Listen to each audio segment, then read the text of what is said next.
While horror has been one of the most beloved genres since its inception, it's taken a while for the Academy Awards to get behind that sentiment. This year, however, things seem to have changed. There were 26 nominations across the horror genre this year, the most ever in a single night. And of those nominations, 8 turned into wins. The previous record was held by Silence of the Lambs, which won 5 Oscars by itself. So after an amazing night of horror, we thought this week we'd take a look back at the history of the genre at the Oscars. Hello and welcome to Bloody Good. My name is Emily, and while I'm a bit of a newcomer to horror, I've always loved awards season. So this week, we're going to have a little look at the Oscars and how horror has crept up through the woodworks to become a force to be reckoned with this year. Let's start by talking about the history of Oscar for horror performances. 2 horror performances were awarded this year. Michael B. Jordan won for Best Lead Actor for his dual role in Sinners, a film that broke the record for the most nominations ever with 16. And the other performance was Amy Madigan, who won for Best Supporting Actress for her role in Weapons, the first winner of the category from a horror film since 1969. And the only nomination the film received. Now, it seems like a crazy fact, but these 2 performances actually only make up a quarter of Oscar-winning horror performances. Before this week, there had only been 6. Frederick March in Dr. Jekyll and Mr. Hyde, Ruth Gordon in Rosemary's Baby, Kathy Bates in Misery, Jodie Foster and Anthony Hopkins in The Silence of the Lambs, and Natalie Portman in Black Swan. Now, I know there's maybe some arguments about some of these performances, perhaps leaning into more of a thriller territory than horror, but we're counting them anyway. The Academy has certainly always leaned more towards thriller than horror, and we'll take what we can get.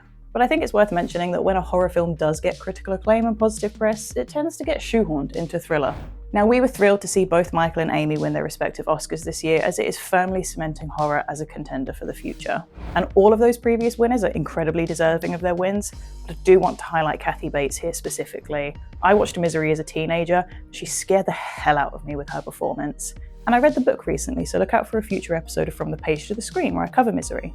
While we're here though, I do want to draw some attention to some horror performances I feel were absolutely snubbed. And some of these you've probably heard before, but they deserve to be mentioned. Michael B. Jordan was rightly praised for his dual roles in Sinners, but that praise should have also been extended to Lupita Nyongo for her dual roles in Us. And while Us is probably my least favourite film in Jordan Peele's trilogy, Lupita Nyong'o's performance cannot go overlooked. Her performances as Adelaide in Red were incredible. The physical differences and the change in her voice were astounding and completely overlooked. She was nominated for a Critics' Choice Award, but nothing from the Academy.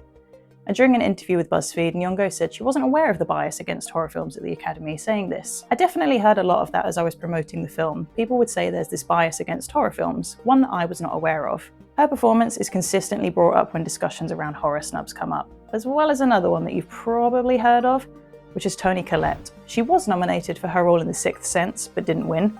But more so to people's chagrin is her role in Hereditary. She is a phenomenal actress in literally everything I've ever seen her in, but especially so in Hereditary.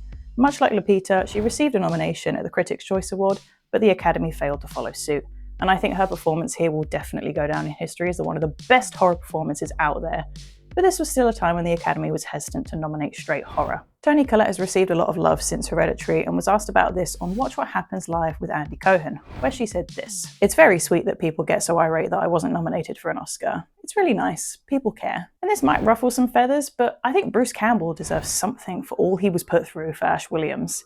He brought so much life to the Evil Dead films, and while they skirt the line between horror and comedy, you cannot deny he gave everything for those films. And Ash Williams is just such an icon who's gone on to inspire so many more characters within other genres of film and all sorts of media alike." Now, I could go on for days here with performances that were snubbed, so I'm just going to throw some out rapid fire at you here.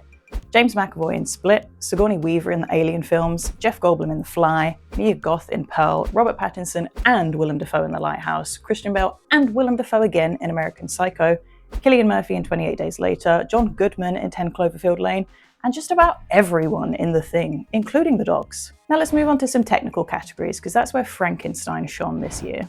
Guillermo del Toro's Frankenstein won 3 Oscars this year, and those included Best Achievement in Makeup and Hairstyling to Mike Hill, Jordan Samuel and Cleona Fury, Best Achievement in Production Design to Tamara Deverell and Shane Vio, and Best Achievement in Costume Design to Kate Hawley. Now these were all absolutely deserved. The film looked gorgeous thanks to all those wonderful people who worked behind the scenes on all the technical stuff, and films, quite frankly, would get nowhere without those geniuses behind the scenes. The Makeup and Hairstyling Oscar was created in 1981, where it was solely for makeup, and then in 1993 it was changed to include hairstyling.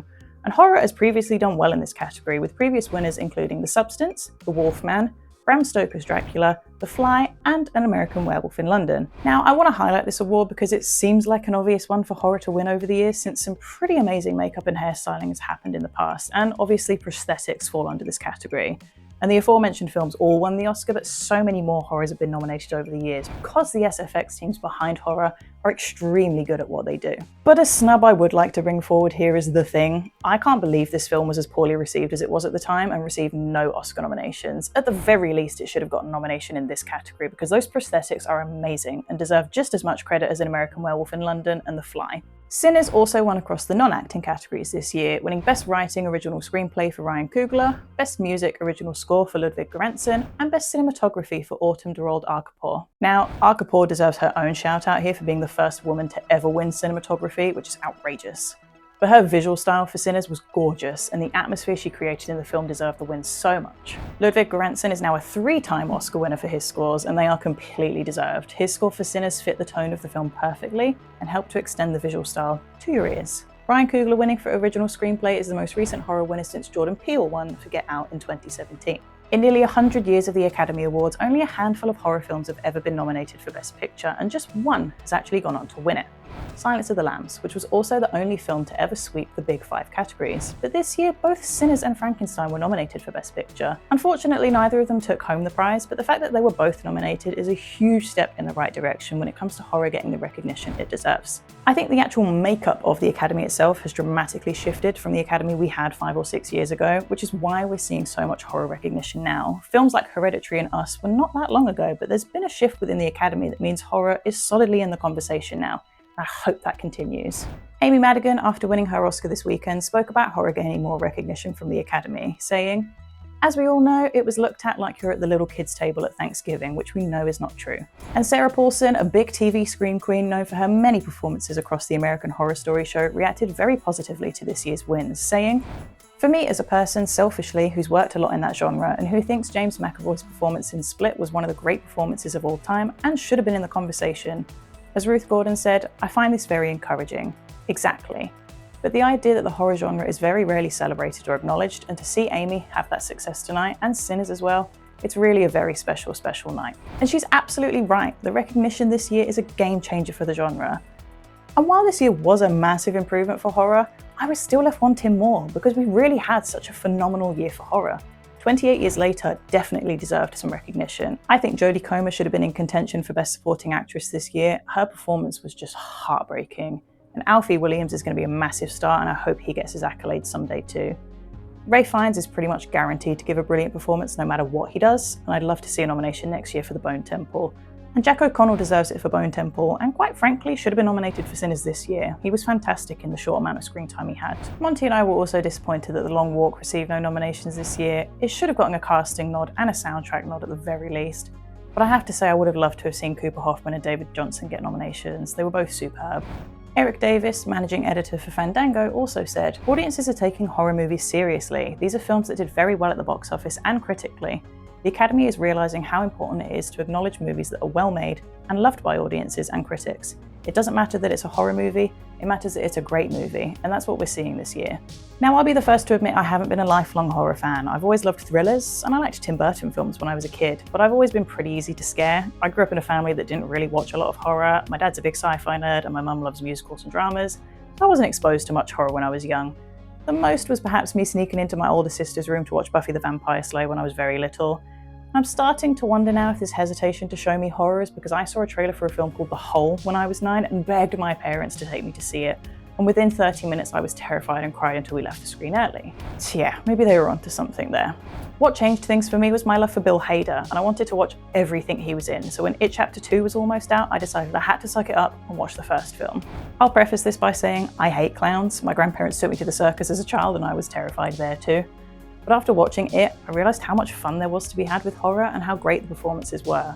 And I'll admit, I was part of that group of people that were perhaps a bit snobby when it came to horror, and I didn't think films that were desperate to jump scare me and throw gore all over the place were worth watching compared to a good old drama. But I can happily say I'm converted now, and I do have to thank Andy Muschietti's It films for that. They turned me onto horror more, and since meeting Monty, this has only grown more and more, and now horror is one of my favourite genres to watch, and why we now have this channel.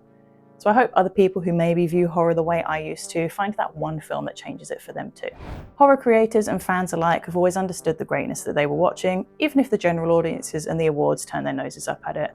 And while there's still some room to move, this year has proven that horror is the genre to keep an eye on moving forward. Horror is no longer watching from the sidelines, it's storming the stage and it's demanding to be seen for what it is.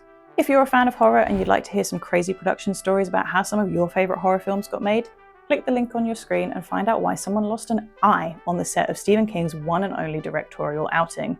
We also have videos comparing horror books to their film adaptations, so check out the playlist on our channel to find those.